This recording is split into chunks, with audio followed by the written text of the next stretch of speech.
Chapter 5 Olga.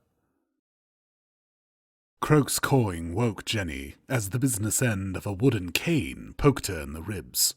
She groaned and squinted into the sun. Silhouetted against the glare, a frail old witch bent over her. She wore a black cloak, a weathered witch's hat, and a very annoyed expression. Jenny shrank back against Leo and gave him a poke of her own.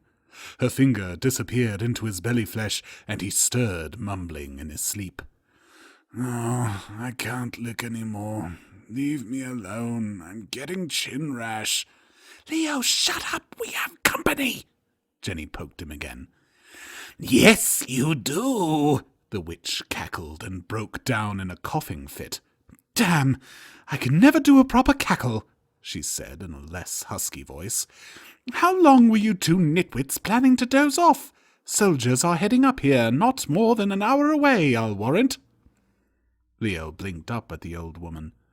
"If you want your pussy licked, it's a bowl of stew."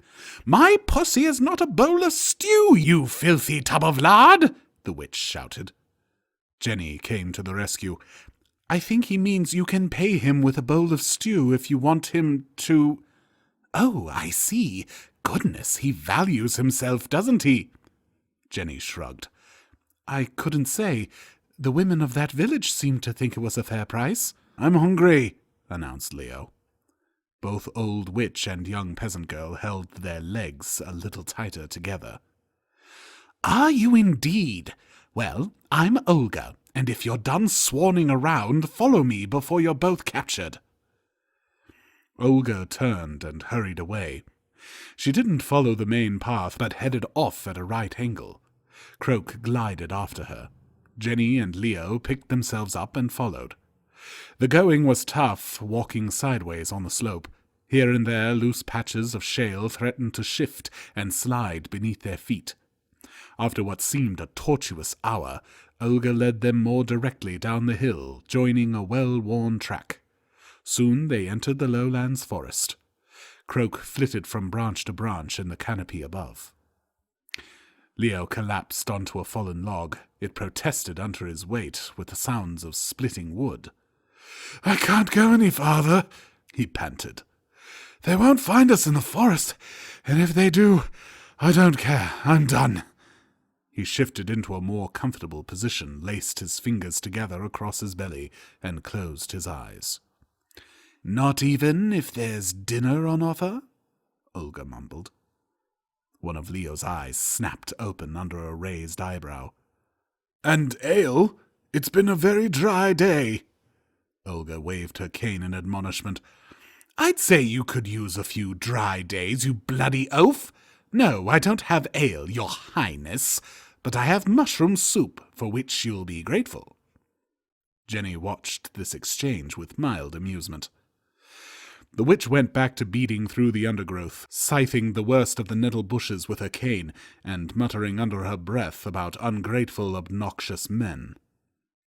Half an hour, and one more collapse later, the trio arrived at a small thatched cottage. A black cat came bouncing through a pile of fallen leaves and wound its way around Olga's legs.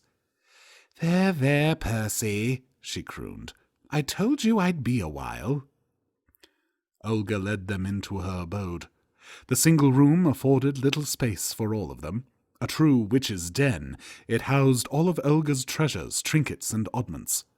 Every nook and cranny filled with herbs, potions, dried mushrooms, or rolled-up parchments. A dozen smells wafted through the air, rosemary, sage, and Jenny thought she detected the lingering aroma of illicit poppy milk. Leo went straight to the hearth. A cauldron hung over a long dead fire. Within, glutinous mushroom soup had grown skin. "What a lovely little home you have," Jenny said. She tried to stand still amongst towers of books that threatened to come tumbling down at the merest touch. Percy weaved his way around them, purring at his owner's return. "Well, it's not much, but it's mine," Olga said, clearing a space on the little bed in the corner. "Here you go, dear, the best seat in the house." She patted the bed for Jenny to sit and sat herself down on a rickety wooden chair at the large workbench in the opposite corner. "Shall we get the fire going?" Leo asked from the floor, eyeing the soup, not at all perturbed by its very left-over appearance. Olga sighed, but mumbled a short incantation. The charred stumps of wood sparked and emitted an orange glow that danced over the base of the cauldron. "I can only get it started. You'll need to tend it now." Leo added more pieces of wood from the pile beside the hearth and peered into the cauldron, as if expecting the soup to bubble at once. He had sat in Percy's usual spot. The cat circled him a few times, meowing. When it was clear the fat stranger would not budge, he climbed into Leo's lap and patted himself abed. "It doesn't scratch, does it?" Leo complained. "He's not an it. His name is Percy, and he'll only scratch you if you annoy him or say anything else stupid, which means, by my reckoning, your face is going to be in ribbons before the soup is ready," Olga said. Jenny laughed from the bed. "Not quite the pussy you're used to dealing with, Leo?"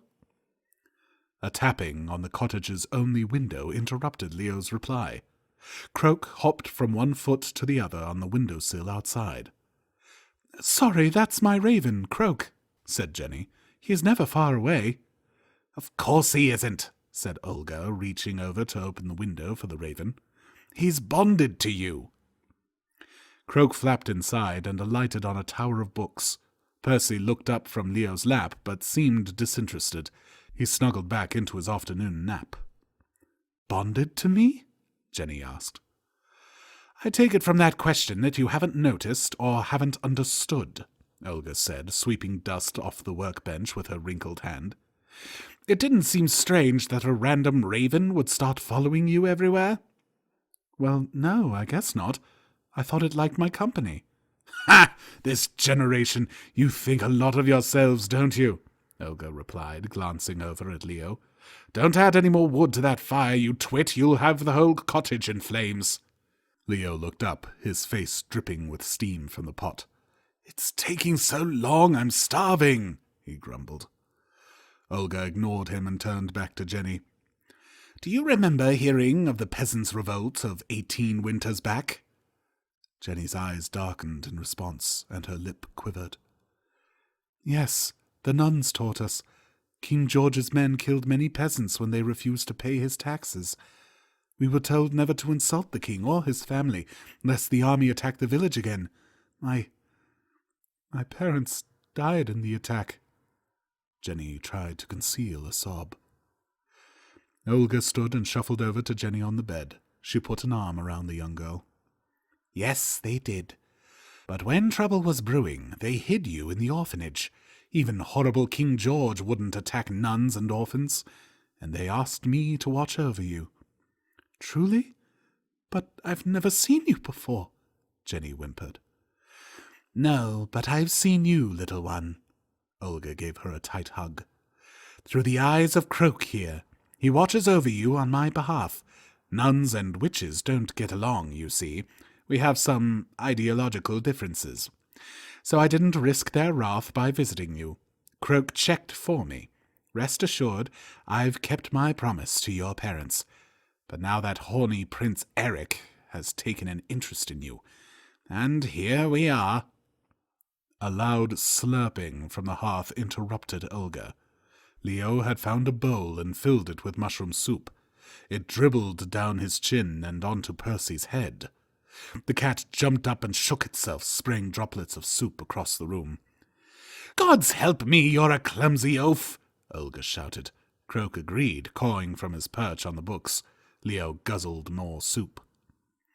Jenny sat dumbfounded, trying to remember the days she'd first seen Croak, back in the orchard picking apples. But all this time he was her guardian angel, a black-winged angel. She felt rather important, but sad at how her parents had predicted their deaths. "So, what do we do now?" Jenny asked, wiping her eyes. "Erik's on the warpath. I can never go back to my village, and Leo can't go back to his, even if he survives the enraged husbands. Erik will string him up for helping me. We have to keep running." "Keep running? Goodness, no," Olga said in a soothing voice.